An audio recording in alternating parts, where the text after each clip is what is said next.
Hi people, and hello my Jellican Carnage crew, it's Chili here, the man of designed for my eyes, doing a 5-minute review on Jerry Cantrell's newest album, I Want Blood. I remember reviewing Brighton back in the day in 2021 and thinking to myself, well, this is an album with one killer track and the rest is rather hit and miss. In fact, besides this song Atone, I haven't gone back to that album until last week, and yet it spawned a live EP to be released a few months after the record was of course dropped. Jerry Cantrell is of course our favourite Jerry on this channel, and most would know him from of course being the guitarist and vocalist from the band Alice in Chains. And with the ominously titled I Want Blood record, this marks his 4th solo outing. So, let us begin.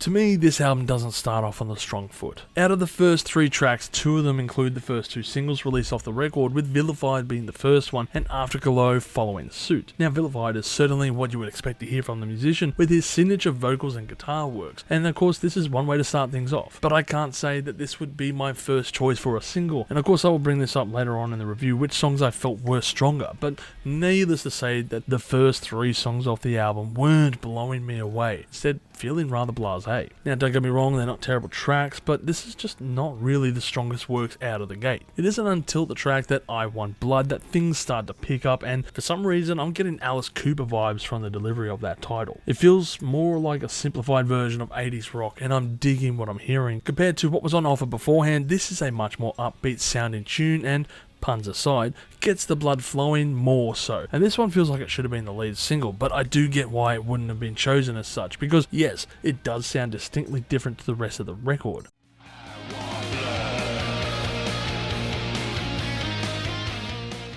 Another standout for me on here was the song Let It Lie, which shows that Jerry can still write some awesome slower paced sludgy tunes with great hooks to them, as this song stands leagues above the first 3 songs on this record which I've mentioned earlier. And they're more similar in vein, but this one's actually done right. If there is one thing that I should note, it's that Jerry's solo releases have marked times of inactivity within the main band, as Boggy Debo and Degradation Trip were both recorded during some downtime with Alice in Chains. And then you consider that the last album they released was 6 years ago in 2018 with Rain of Fog. I have to ask the question, what is happening with them? They only performed 1 show this year, and of course, while I'm guessing that this album is the main reason why, it's still a bit concerning. Anyway, back to the record, and this album returns back to what Jerry is known for. With its dark, sludgy grunge variant, he has become synonymous of writing, and is more akin to all of his other works when compared to the country rock effort found on Brighton. Hey, maybe that's why I didn't enjoy that record. In fact, this record is very similar to what we have heard from the modern day Alice in Chains,